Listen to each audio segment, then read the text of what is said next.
Good morning. Lance Tarchioni, technical agronomist with DeKalb Asgrow West Central Illinois team. Back with you for our next episode of Ask the Agronomist this morning. And behind me on the board, just as a reminder, you can see my email address here.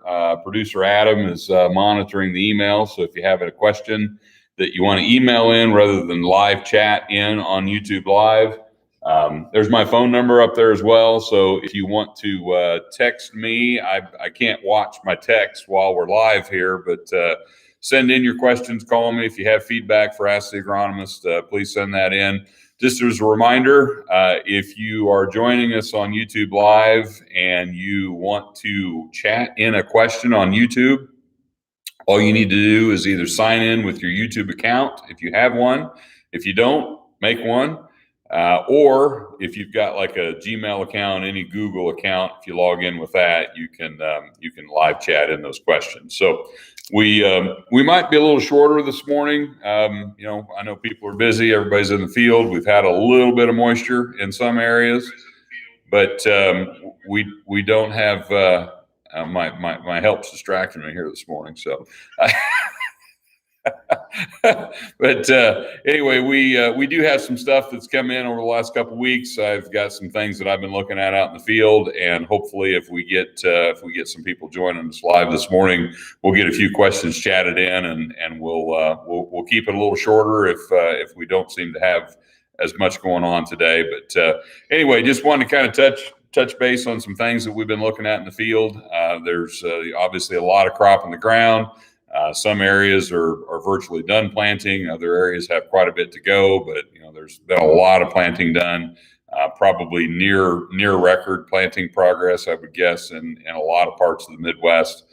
And I think people are just starting to realize that it's only May 6th and we're almost done planting. So which hopefully turns out to be a good thing. We've had a lot of good planting conditions. Certain parts of the Midwest are very dry. I was talking to some people from Iowa yesterday that were just, begging for rain, basically, in certain parts of Iowa. So it's been, I would say, a relatively dry spring in a lot of Illinois. Been an extremely dry spring in parts of Iowa. Dry springs are great, assuming it starts raining at some point and we have good moisture through the growing season. So I'd love to start every year in a drought if we could, as long as that drought ends before we get into critical growth stages later on in the summertime. So crops that I've been looking at, we are seeing a little bit of uneven emergence in corn. We are seeing a little bit of corn leafing out underground. We have looked at some stands that are less than perfect. But in general, I would have to say that the corn that went in very early went through those two freezes and all that cold stress and all that moisture and was still able to, in most cases, achieve a pretty good stand. And my colleague, Chris Cowell, and I, we like to have a friendly debate back and forth about, Chris is very much a if it's fit plant guy. I do worry a little more than he does about early planted corn with some of the forecasts that we had and some of the wet weather we had, some of the cold weather that we had after planting. But, it looks like this is, yet another year. And this is the argument that Chris always makes is it just always works out this way, that if you plant when it's fit, it's usually okay, no matter what happens after that. There are exceptions to that rule, but that generally does work out that way. I was in some corn yesterday doing a little bit of infield dealer training. This corn was planted April 6th in Knox County. And we were, missing a few plants here and there. We were looking at some mesocotyls that had kind of grown every which way but up for a while. You could tell that those seeds were a little bit disoriented at times. You could tell they went through some cold stress and some cold shock. There were some late emerging plants. There were a few plants that had leafed out underground. But by and large, it was a pretty good looking field of about 2-leaf corn, and off to a pretty good start. So on the flip side, on soybeans, the early planted soybeans look very good at this point. The same producer was planting corn and beans at the same time. They're around that right after Easter window. We went down the road and looked at a field of soybeans that was planted on April 6th. These were 30-inch row soybeans, a little too thick, in my opinion. They were dropped at 160,000, so there was a lot of beans there. They were gorgeous. I'm not a big promoter of 30-inch row soybeans, but every time you look at 30-inch row soybeans as they're coming up, right after they come up, it's easy to see why guys that plant 30-inch row soybeans like them. They just come up so nice. They've got so much help to push. I mean, at 160,000, you got almost 10 beans per foot. They could lift a brick. So, that does help when you have tough emerging conditions, and they do come up faster.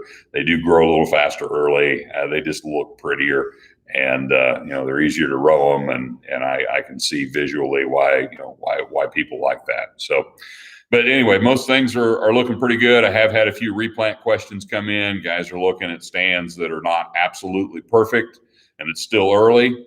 And, if you pull out your, Purdue guide or whatever guide you want to look at for planting dates and yield potential and evaluating an okay stand planted in April, compared that to a perfect stand in early May, and then factor in your own personal biases into that, you can kind of walk through some of those conversations, and Adam and I may talk about making those kind of judgment calls as we go along here this morning.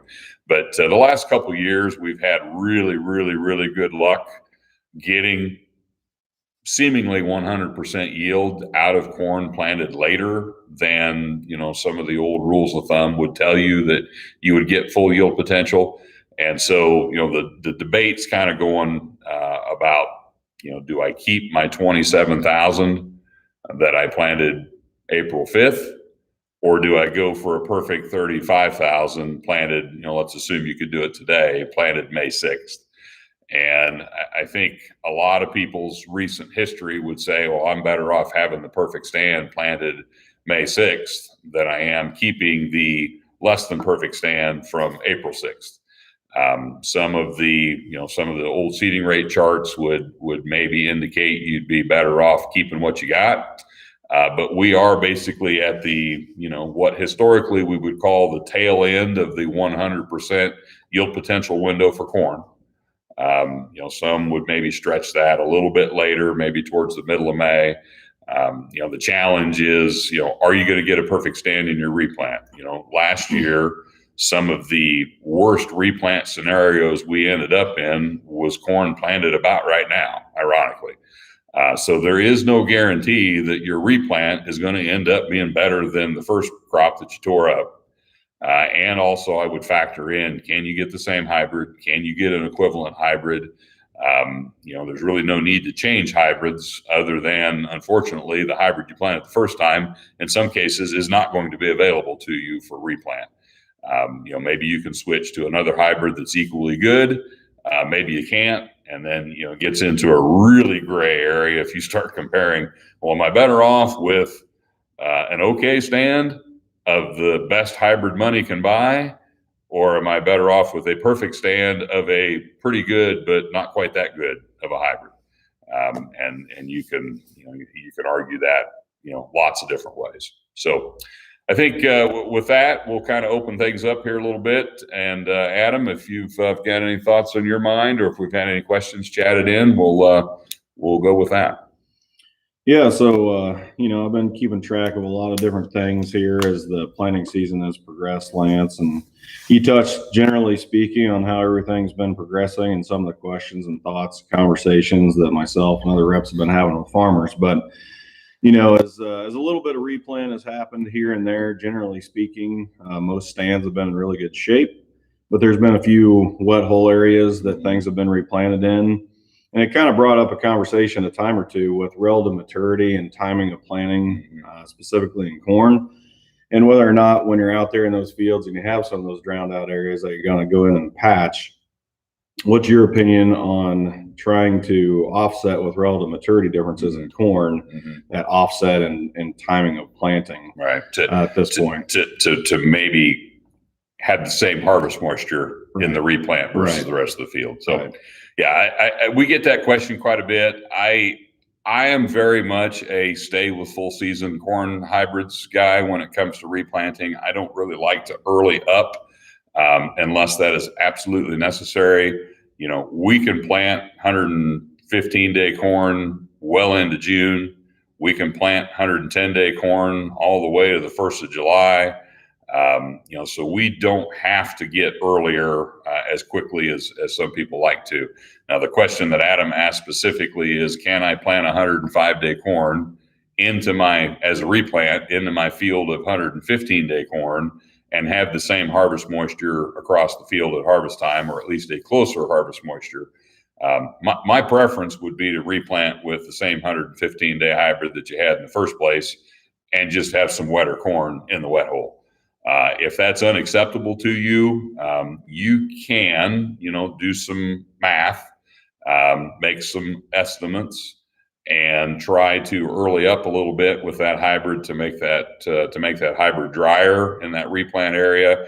I think you'll give up some yield doing that in most cases, but if that's worth it to you to keep the harvest moisture similar, you can do that. I would say don't get carried away with it.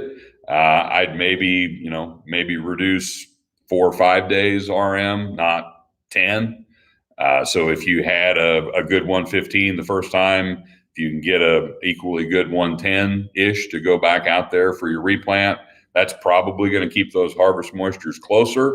I think you'd get more yield if you replanted the 115 versus replanting with a 110. So recognize there is a little bit of a yield trade-off there, but if if it's really important to you to try to keep the moisture closer together, yes, you can early up a little bit. If you replant the 115 that you had the first time, it's not going to be as much wetter at harvest time as you probably think. Typically, later planted corn emerges faster, grows faster, even typically matures with fewer GDUs than early planted corn does. And so a month difference in planting might make a week difference, or 2 weeks at the most difference in harvest timing, or the time it takes to reach the same point of moisture.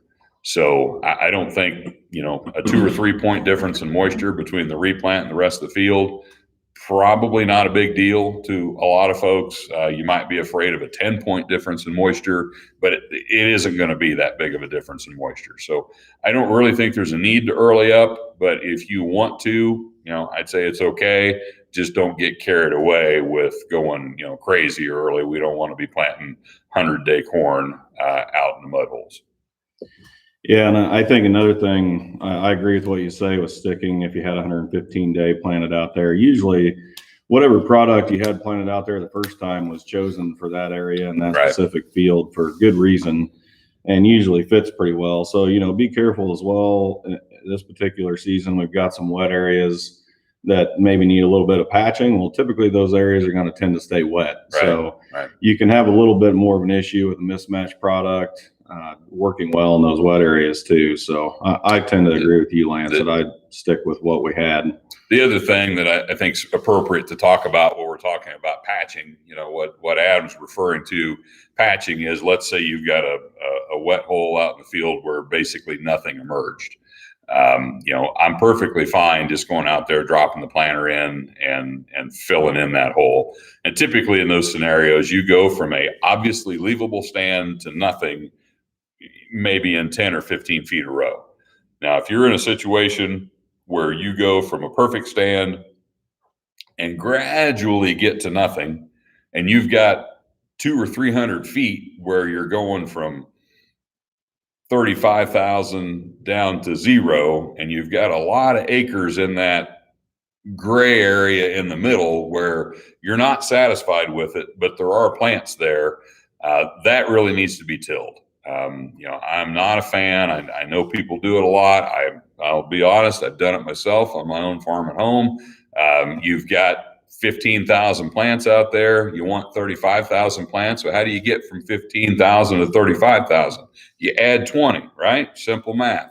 So you set the planter on 20,000 and you add 20,000 new seeds into the 15,000 plants that you had out there in the first place. And those 20,000 plants do come up and grow. They do provide some weed control. They do provide some crop canopy.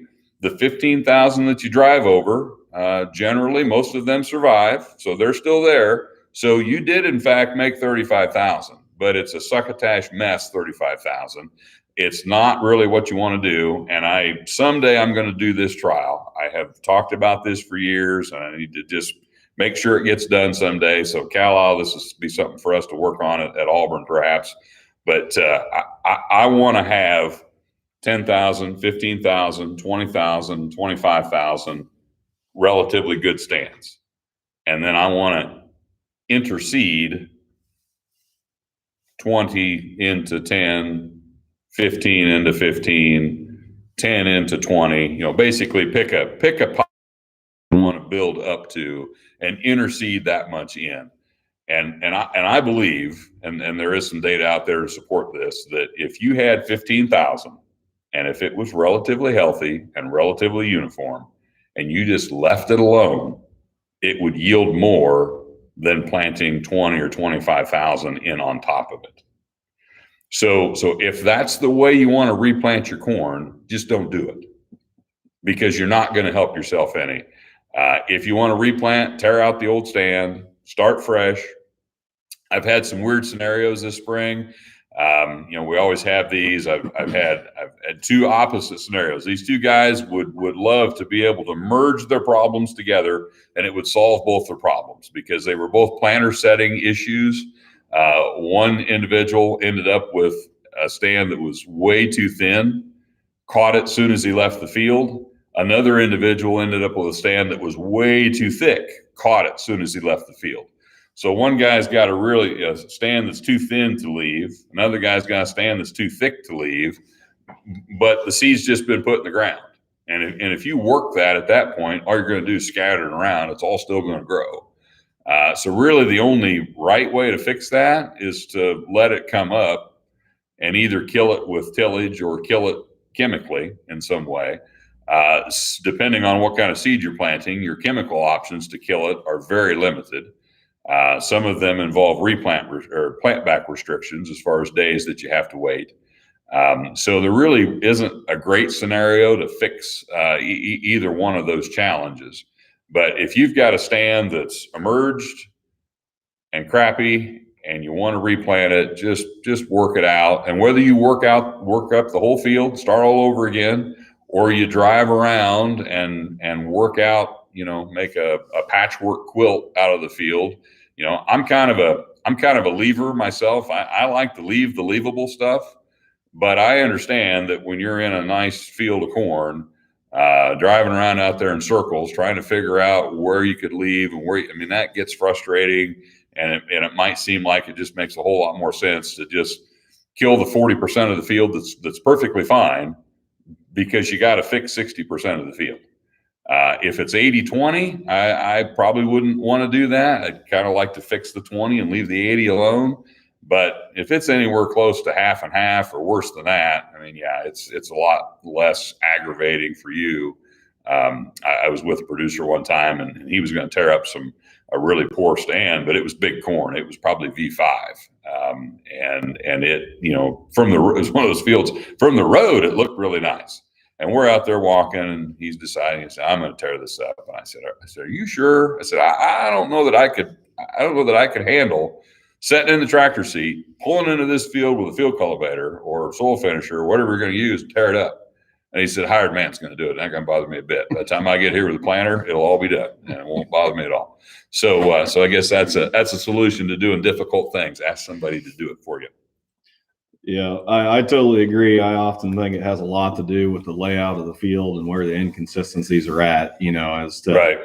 Yeah, can you square off a corner or something like that? Exactly. Yeah. If there's an area of the field that you can kind of isolate your issues to, then it makes the decision a little bit easier. Yeah, for sure. Hey, we talked a little bit about relative maturity in corn hybrids and how it relates to replant decisions and dry down and all that when it comes to maturity. But, I get a lot of questions and relative maturity in soybeans. I know we've talked about it a little bit before, but what do you think it requires in relative maturity difference in soybean in order to make a big difference come harvest time in harvestability, harvest moisture, and timing? How big of a difference in relative maturity do we need to be looking at if we're really trying to make a decision based on, can I plant an early relative maturity bean and Mhm. actually get out there and harvest it Mhm. that much sooner than, Mhm. say, a later relative maturity bean that could potentially, depending on what camp you fall into, offer us a little bit more yield potential. Right. Yeah, we have this discussion a lot as far as what impact does relative maturity have on yield, and it is biology, physiology, math. It's basic science that full season products are going to have more yield potential simply based on the fact that they're utilizing more sunlight, more resources, and more of the growing season. Unless your early product is genetically superior to the full season product, it has no chance to win. So if you take everything being equal, 115-day corn should always out yield 105-day corn. Can you have situations where the 105 is just as good? Occasionally, it's pretty rare, but you can. Could something weird happen where the last rain you get is June 20th and it never rains the rest of the year ever, and the 105 is better than the 115? Yeah, maybe. But it's going to have to be a pretty weird scenario like that. So we would love it if we could only utilize 60% of our sunlight and 60% of our growing season and get the same yield. But that's just not realistic. So we have to make some concessions. We can't plant, if we planted everything to a 3/8 soybean and 115-day corn, those are about the equivalent as far as maturity goes, in my opinion. So if you plant a 3/8 soybean, 115-day corn, let's say you could magically do it all April 15th and be done, every acre you have would be ready to harvest at the same time. And that's a challenge. So we got to have something early. Some people feel they're losing less yield going with early beans. Some people prefer to go early corn. Some people prefer to harvest wet corn and dry it rather than go with early corn. It depends on how much workload you have to get done. But to answer Adam's question directly, in our breeding program, we don't range more than half a maturity group in a trial. And that's to keep the harvest timing fairly right together so that, we're not, it's really not fair to compare two products to each other on a plot if one of them's been ready to harvest for a month and the other one just got ready yesterday. So I would say if you keep soybeans within a half a maturity group, it's probably not going to drastically change. I mean, it might change a few days, but it's not going to be weeks. It's going to be a few days when those beans are ready to cut. So I wouldn't, get crazy. If you're spotting in a field of beans, I'd probably use the same bean I planted the first time. I probably wouldn't use an early bean or either, just like we talked about with corn. If you want to use something a couple days earlier to kind of try to cheat it ahead so that you're not driving around, patches of green beans when you're harvesting your beans, you can do that. But relative maturity makes a bigger difference in when they will be harvested than planting date does. And so if you plant an early bean, it's going to mature earlier than if you plant a full season bean really early. So you can early up a bean. So when early planted beans first got started over in East Central Illinois, guys, we had a group 4 that was pretty popular at that time, 4135. It was a 4-1. And if you planted that 4-1, say in early April, it would mature probably about the way a 3-7 or a 3-8 did planted at a traditional time. So if you plant that full season bean really early, it is going to mature, kind of at the time you're used to maybe your 3-7 or 3-8 that you would have planted in early May maturing. So planting date does affect maturation date, but relative maturity affects it more than planting date. And generally, as we mentioned earlier, if you plant really late, you're planting into warm soils, it's going to emerge faster, it's going to get off to a quicker start, and it's going to mature in fewer days, calendar days, than if you plant really early. So we've often talked about how sometimes early planted beans take a month to come up. Well, if you take a month to come up versus a later planted bean that's up in 5 days, there's 5 days difference between those two crops, not 30. So it really depends on when the plant comes up more than when it got planted. So if those early planted beans lay there for a month, and you plant something 25 days later that comes up in 5 days, and they emerge on the same day, there is not going to be very much difference in maturity date between those two beans, even though there was a 25-day difference in planting date. Yeah, excellent point on that, Lance. Beans are all about when it comes to bean maturity, it's all about daylight, actually, length of night. You know how that goes. Right.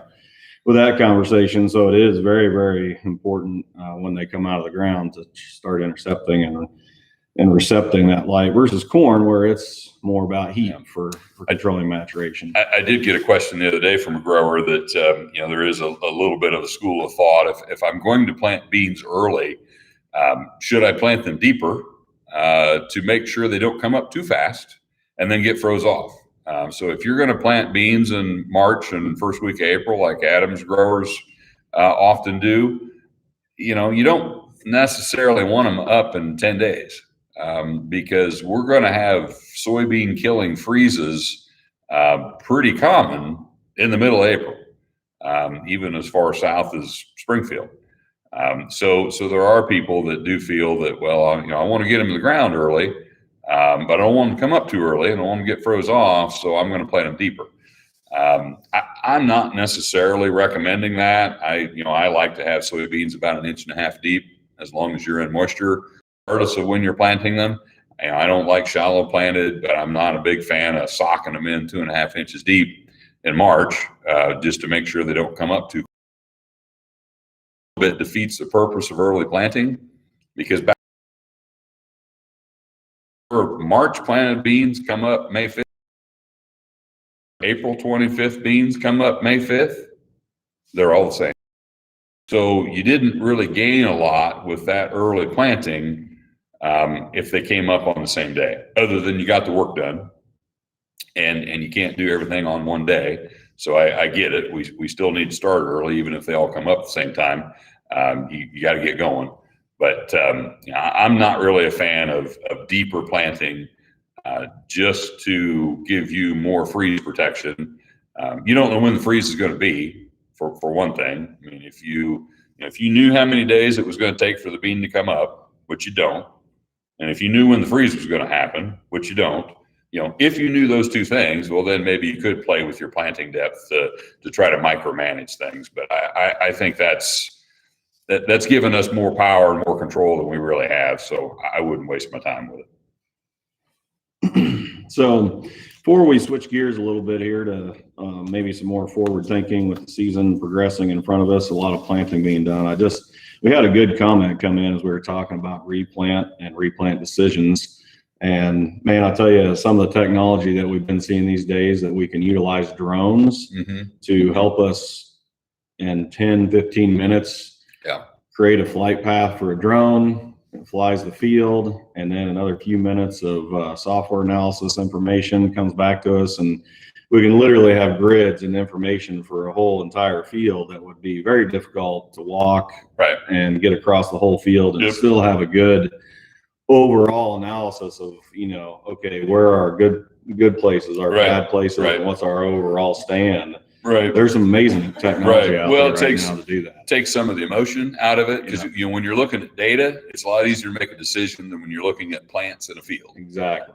So if you're looking at that data and you can create a heat map or a grid map that you can, plug into your tractor that's on your field cultivator, and you know where in the field you need to go, because that's one of the hardest decisions if you're trying to replant part of a field is, where do I quit tilling, how far do I go?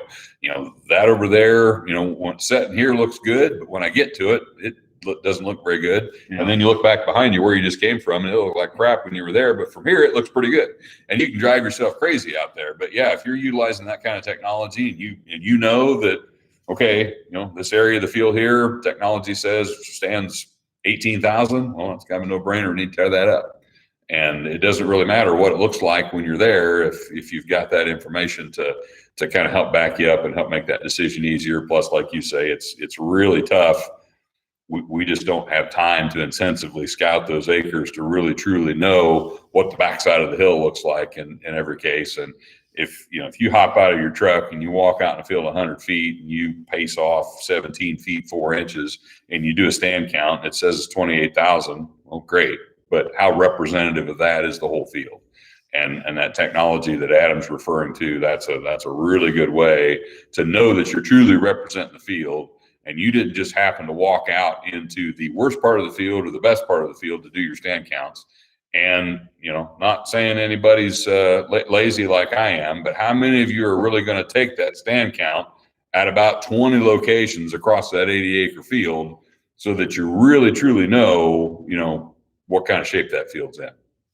Yeah, I would definitely encourage anybody trying to make those decisions to talk to their dealer, their agronomist, and if there's any way to try and utilize some of that technology, it's really impressive. How accurate it is these days. We're actually a little bit of a experience we've had in research. Actually, we're utilizing some of that technology, that stand count technology, to actually take ratings in seed treatment trials and emergence trials, and we found that you actually get better data, more accurate data using that drone technology, that plant count technology, than sending someone physically out into plots and having them take 3 checks. And it's not that their checks are wrong; it's just that there's a lot of variability in the field. And the drone technology, it's going to count every plant in the field. It's not just counting here and counting there.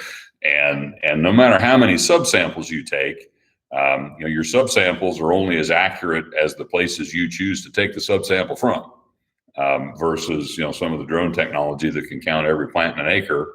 If it says there's 17,450 plants in that acre, give or take a couple hundred plants, that's what's there. Yeah, really neat technology for sure. Hey, Lance, I get a lot of questions these days kind of talking about, okay, we got a lot of the crop in the ground, still some more to go in certain places, but, quite a bit done over here in Western Illinois. A couple things have come up in conversations with growers, and one is about ATS and its application, its use. What is it exactly? Some people are using it a lot. Some people aren't quite as familiar with it. So a lot of questions I have about that we could maybe talk about ATS and what we can do with it, what it does for us. Another thing that I'd like to discuss as well is, as we've got a lot of these plants starting to grow, we're getting some that are 2, 3 leaf growth stage in corn. What do we need to be on the lookout for from an insect perspective? What do we need to be making sure we're watching when it comes to the critical points of growth and development for corn plants? What do we need to be thinking about as things start to progress here with some of our stuff growing pretty well in the field? Yeah. So no, let's take the growth stage and what's going on with the crop one first, and then we'll dive off into the fertility discussion. So, at that 2 and 3 leaf corn stage, that's when that plant is going to start to establish its nodal roots if things are going well. So you've got that plant that's got a couple leaves out, 3rd leaf maybe is coming. Soil surface, you got your seed down here. Here's your radical root, seed root system, your appropriate 2-inch planting depth, and then your nodal roots are going to start to form here. So as that corn plant gets about V2, V3 is about when these nodal roots start to form. And by about V4, V5-ish, that seed is pretty well, void of any nutrition at that point. And that plant is going to sink or swim or thrive based on how well established that root system is. And we're probably getting pretty close in some fields to that stage when corn gets a little ugly. That field when it's, you feel good if you look out across the field of V2 or V3 corn and it's all nice and green and uniform. Not to, what in your Cheerios, but you haven't really accomplished anything yet at that stage. Now, if it stays uniform and green and pretty, all the way through, then you've done something special. But normally when you get to that V4, V5 stage, you start to see the yellow spots. You start to see the striped corn. You start to see the sulfur deficiency. You start to see some potassium deficiency. You start to see parts of the field that, wait a minute, 10 days ago, that looked just as good as over there, but now it doesn't look as good. You start to see some tracks out in the field. The wet spots start to show up. Well, that's because those parts of the field where these plants couldn't establish as good a root system, they're struggling. The parts of the field where that plant's got a great root system and it's able to intercept all the nutrients it needs, that corn stays green and pretty and keeps growing. And the parts of the field that get a little off looking, a little peaked looking, they just don't have as good a roots. And that's going to happen in every field. You can't prevent that 100%, but to the best of our ability, we'd like to prevent that. So, that plant is at that V4, V5 stage. That's when row number determination's going on. So you really don't want corn to be stressed ever, but V4, V5 stress at that time or a little before, a little after that is gonna, might knock a couple rows off of that ear. Now that doesn't necessarily kill your yield because we haven't determined length yet, and we're not going to determine kernel size until after pollination.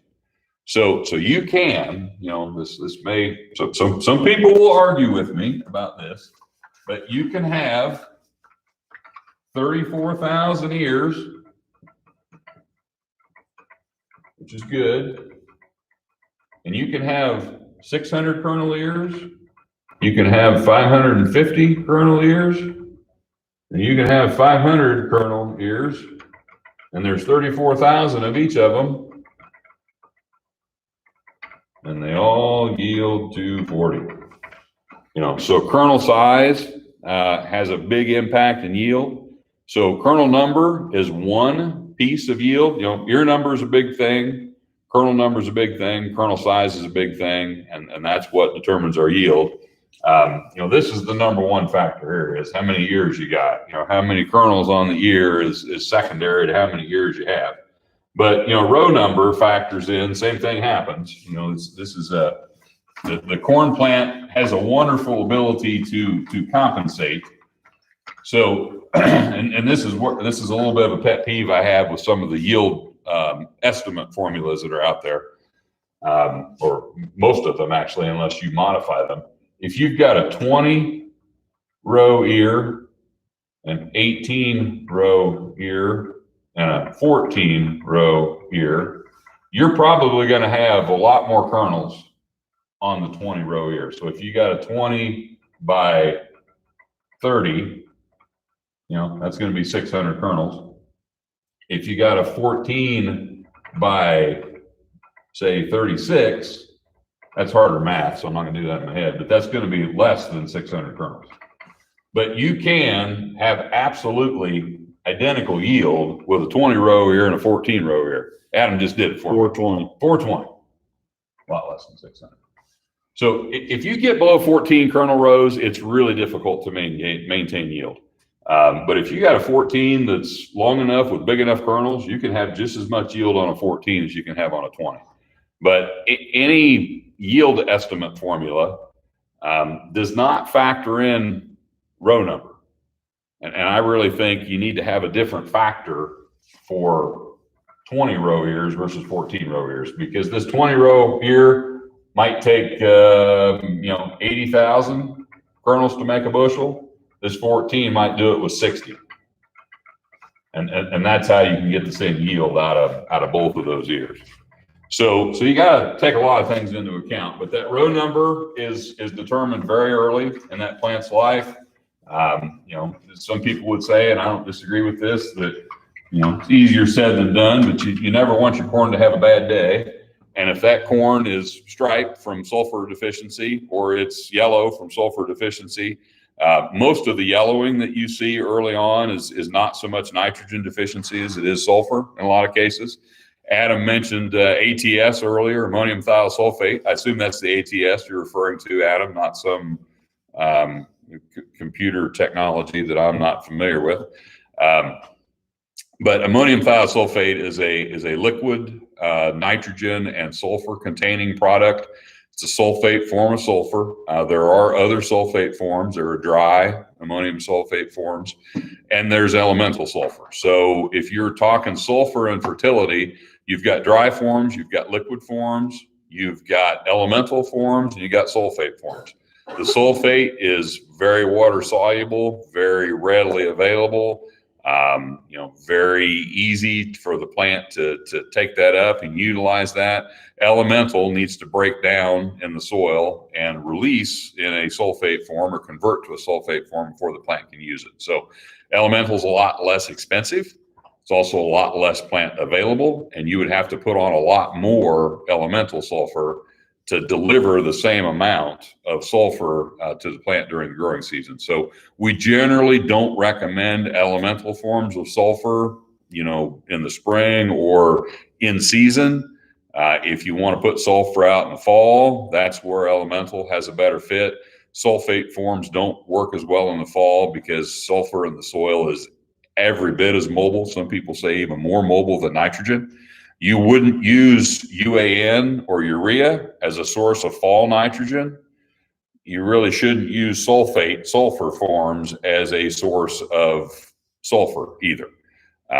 Some people do, but that stuff's not probably going to be as available to the plant during the growing season. Adam asked about when should you utilize sulfur? You can side dress sulfur. So people on sandy soils have been side dressing sulfur for years. I tend to recommend a lot of pre-plant sulfur because that's just an easy time to do it. If you're going to side dress with sulfur, it needs to be early. And I think in some cases you'd have a hard time getting it to the plant quick enough in a side dress application to prevent some of the deficiencies that we see.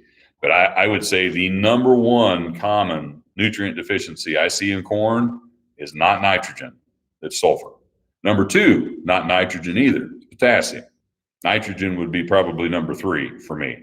And a lot of times when you look out across the field and you see those yellow areas and you see that corn that looks yellow, if you walk out in the field and you see it's yellow because it's striped and the veins are green and in between the veins is yellow, that's what's making the corn look yellow. That's not nitrogen, that's sulfur.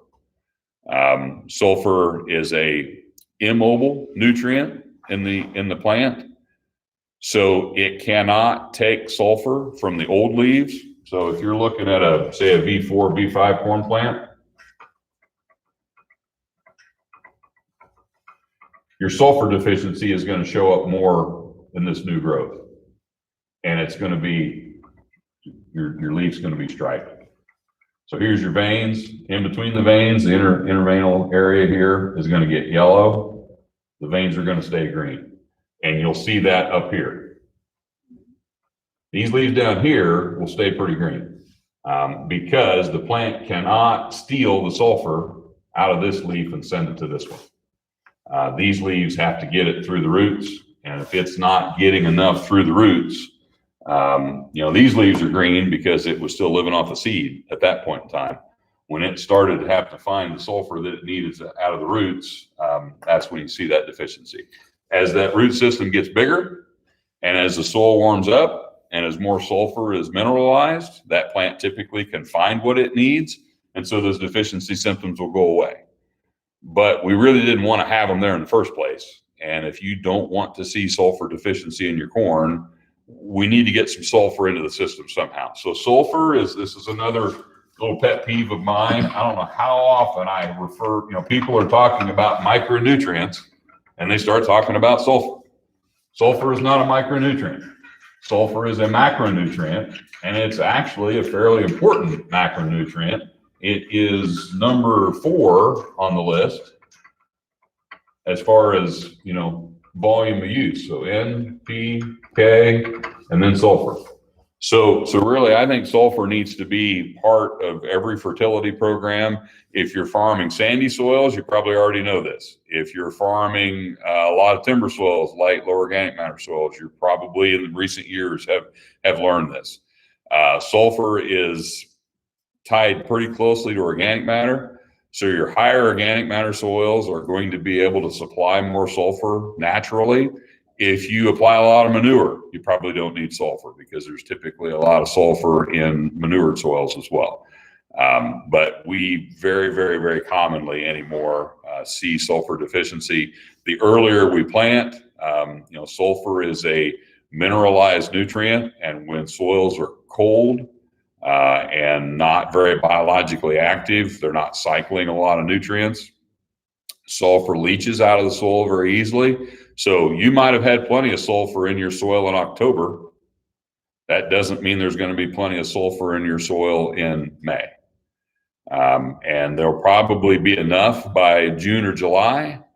But if you didn't have enough in May, having enough in June or July isn't going to make up for the fact that you didn't have enough in May.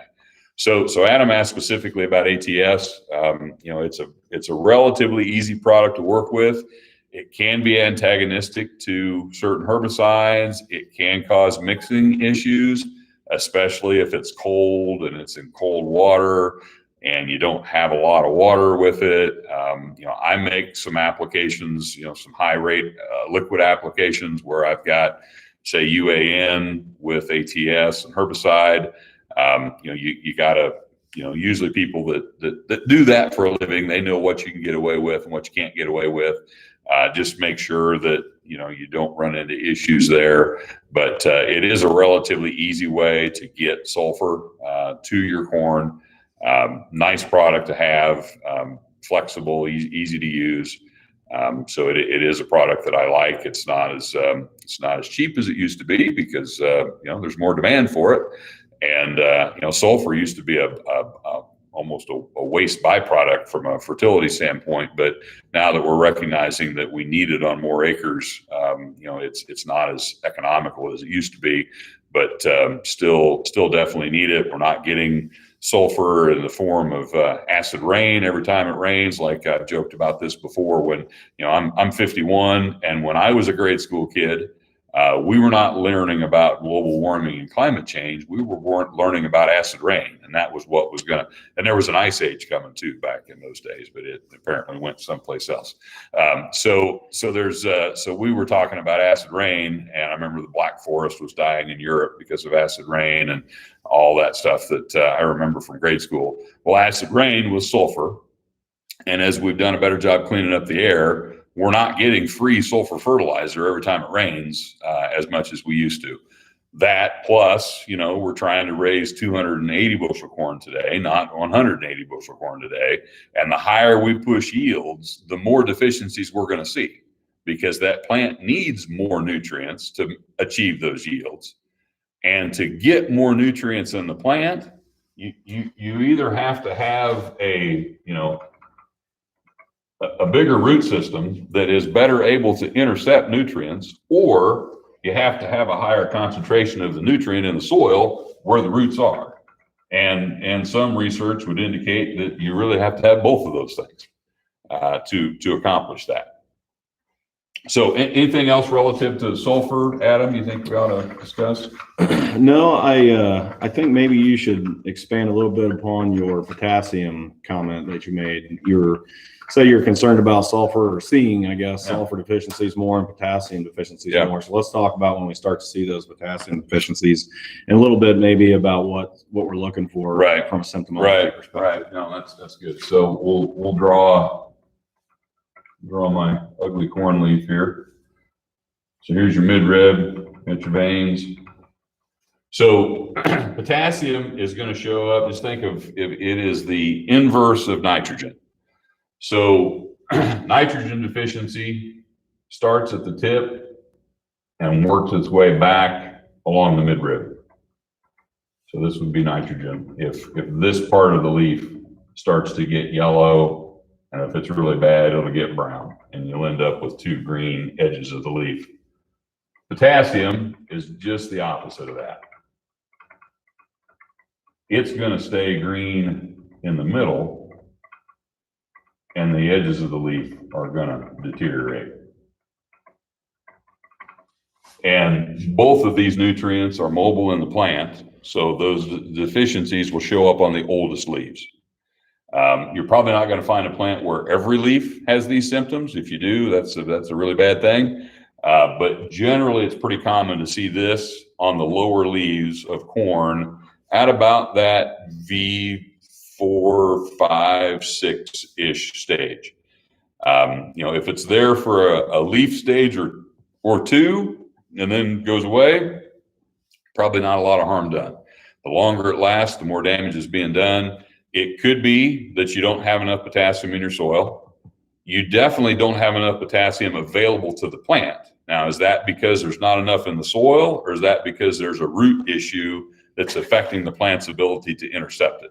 So if you've got tight soils, compacted soils, if you've had cold, wet soils, if you've got unhealthy roots, or if you've got a root system that's not very well established, you're going to be more likely to see that potassium deficiency. You can overcome that by increasing the concentration of potassium in the soil.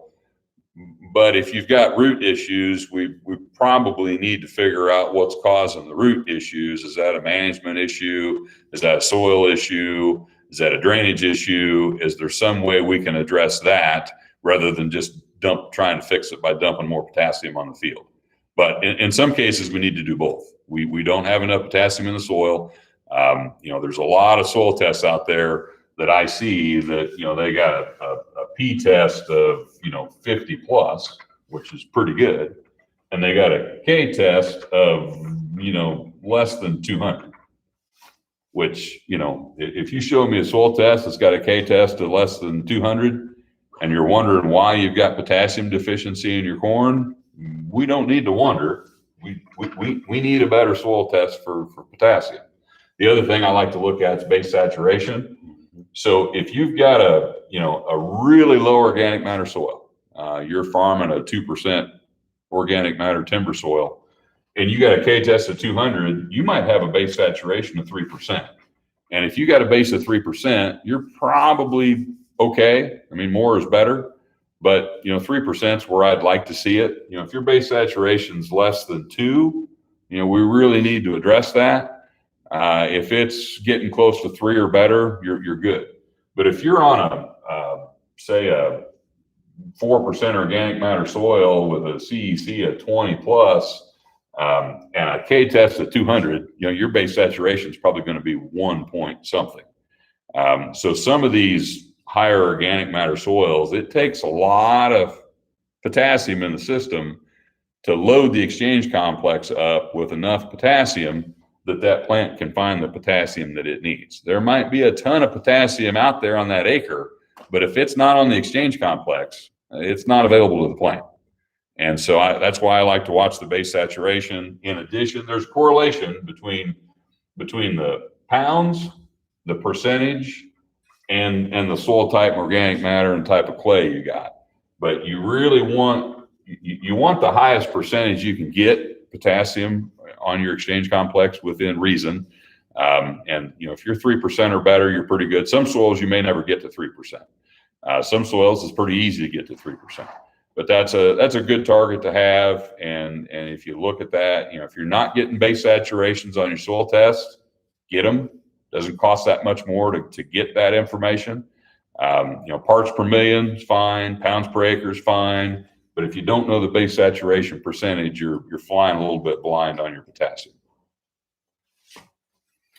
Lance, maybe with a cooler, somewhat wetter spring that we've had, on the conversation of nitrogen, potassium, sulfur, maybe we should talk about phosphorus a little bit, and maybe some purpling that we've seen out there with some of these younger plants and how that interaction takes place. Yep. So the purpling that you see generally is due to a buildup of sugars, and the buildup of the sugars in the plant, or a lot of the sugars that are in plants are having natural purple pigments in them, so you'll get that purple discoloration. Tends to happen, you'll see a lot of times in really cold mornings, and that plant just is not able to process all the sugar that was created by the previous day's photosynthesis. So if your photosynthesis is occurring, at a high level, and that plant's making a lot of sugars, which is good, and it's cold enough and it's growing slow enough that it cannot process the sugar that it produced from the day before, it's going to get purple. And sometimes you go through a cold night, corn that was green the day before, the next morning is almost so purple it disappears. I mean, purple corn will actually blend in with soil, depending on what color your soil is. And I've seen fields that, you almost can't even see there's corn out there. It's so purple, and it kind of camouflages it with the soil. Potassium or phosphorus deficiency can contribute to that as well. So if you've got purple corn, that doesn't necessarily mean that you've got a phosphorus deficiency, but it does mean you've got an accumulation of sugar in that plant, which phosphorus deficiency is one thing that can cause that. And a lot of root issues are why you've got phosphorus deficiency. So if you've got bad nematodes, if you've got grape colaspis, if you've got grubs, if you've got some sort of insect or pest issue that's feeding on hair roots on your corn root system, those hair roots are what's intercepting phosphorus. Your big fat radical root isn't doing anything to take up phosphorus. It's the roots you can't even see with the eye that are intercepting your phosphorus. If you've got root issues, root restrictions, root health problems, insect issues, if you've got an unhealthy root system or a root system that's not functioning at full capacity, you're not going to be getting the phosphorus that you need. And if you're short on phosphorus, you're going to tend to see that purpling, some herbicide carryover, and some tank contamination issues. And sometimes when you get some soybean herbicide where it's not supposed to be, interfering with corn, that affects the root system, and that's why that you get purpling from some of those type of herbicide products that we sometimes see. Yeah, phosphorus definitely doesn't mean you have a phosphorus issue, right, Lance? But if you do have a phosphorus deficiency, it can aid in transportation of the nutrients and the sugars in particular within the plant, and that's sometimes can make you think, maybe I should take a look at my soil test just to make sure I'm good on my phosphorus levels. Yeah, doesn't mean you have a problem. I'm not going to let Adam go into ATP and the Krebs cycle here on you, because he'll make me look dumb. So, but yeah, there's a lot of things that phosphorus is doing in that plant. If you have a phosphorus issue, we really can't do a good job fixing that, in season. A lot of these macronutrient issues, yeah, you can side dress. Yeah, you could broadcast nutrition. You could try foliars. You could, people always want to know, well, how do I fix it?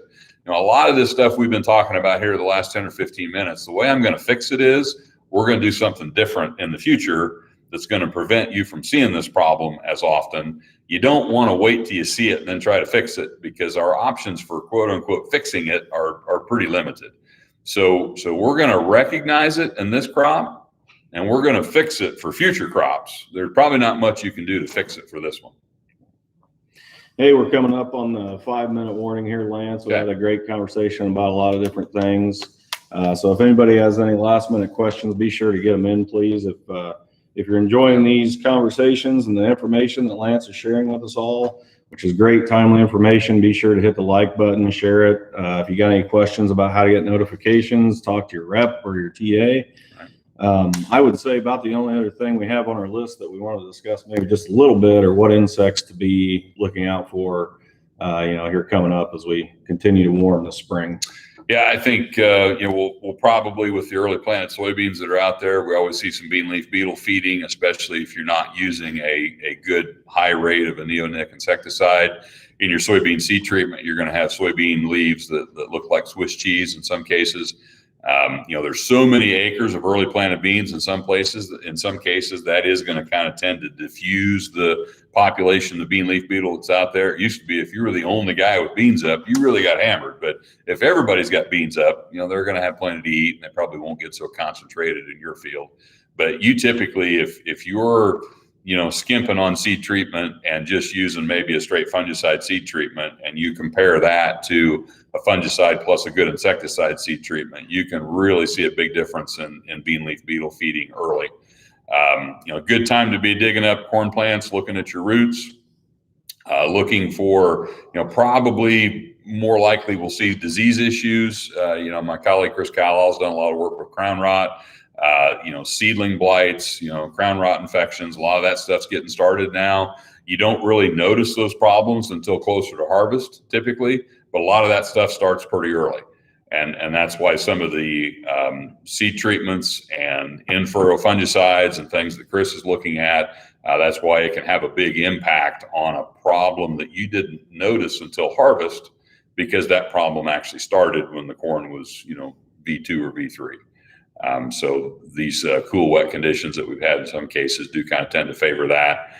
So just be looking at that root health, watching for root pruning insects, watching for diseases. We want to see basically, when you dig up that corn plant, you want to see as much white, healthy looking tissue. You don't want to see brown lesions and unhealthy, brownish, yellowish colored roots. That's a good indication that you've got a seedling blight or something that's working on that plant. And that can really stunt that plant. And if you stunt a seedling corn plant, typically by the time it recovers, even if it doesn't die, it's going to become a weed, because the neighbors on either side of it that were lucky enough to stay healthy have just outpaced it, outgrown it. So appreciate everybody joining us this morning. Question, Adam? Yeah, we had a question come in. It's amazing when you tell people they got 5 minutes left, somebody always asks a question. Well, hey, it's a familiar name here, Lance. Jackie Langlois. Oh, is she in France? I'm not sure where she's at. Maybe she'll comment and let us know. Gee, but guys. Jackie, hi, Jackie. Jackie wants to know, Lance, kind of a fun question.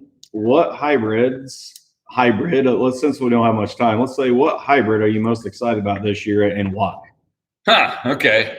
Jackie's in marketing now. That's a marketing question. I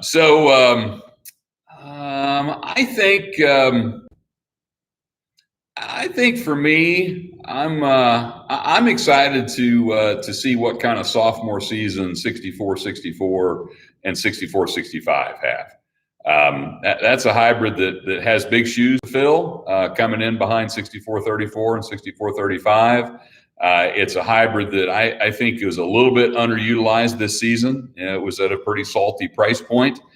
We saw some exciting performance out of the hybrid a year ago in market development trials, but it probably wasn't as dominant as we had seen, prior years in research in some cases.